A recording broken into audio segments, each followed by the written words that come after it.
Mrs. Sharpley, we're going to work on our recounting stories notebook page.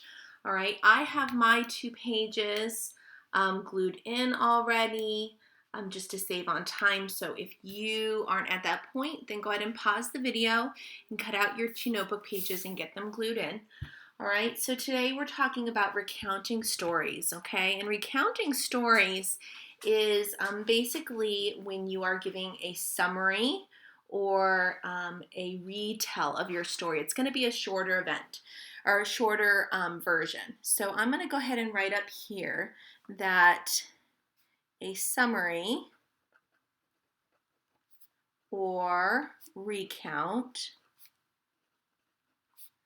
is a shorter version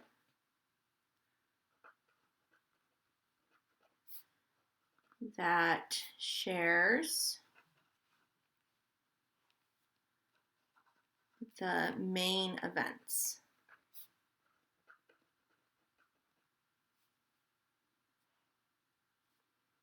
In your own words.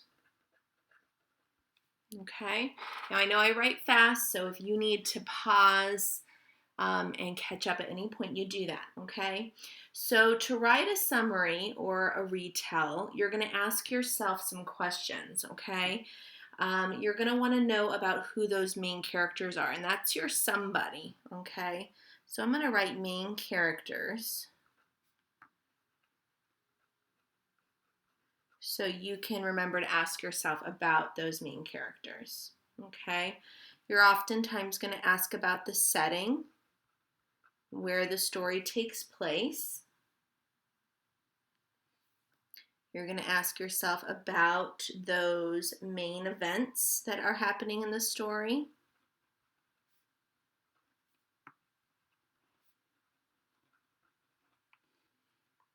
Okay.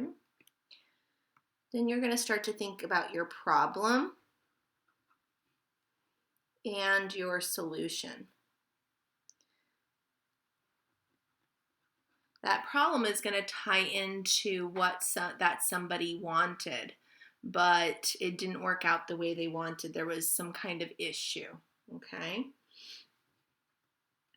And then you can always ask yourself at the end of a story if there is a lesson or a message that the author wants you to learn from the story. Oops, sorry about that.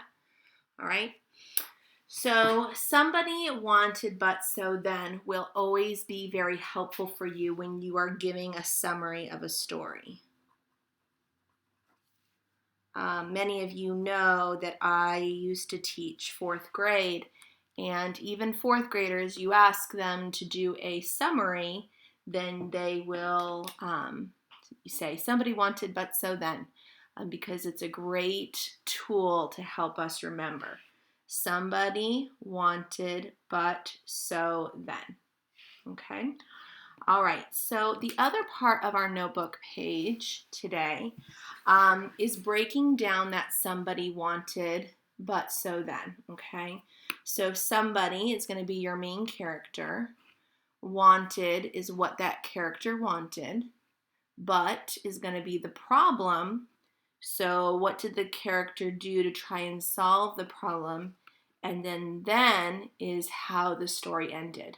So you're going to pick a personal choice book to read today, and then you're going to complete this page using that book. Now, if you're currently reading a chapter book, then you won't necessarily have the so and then, because maybe you're not far enough along into the book to have it be solved.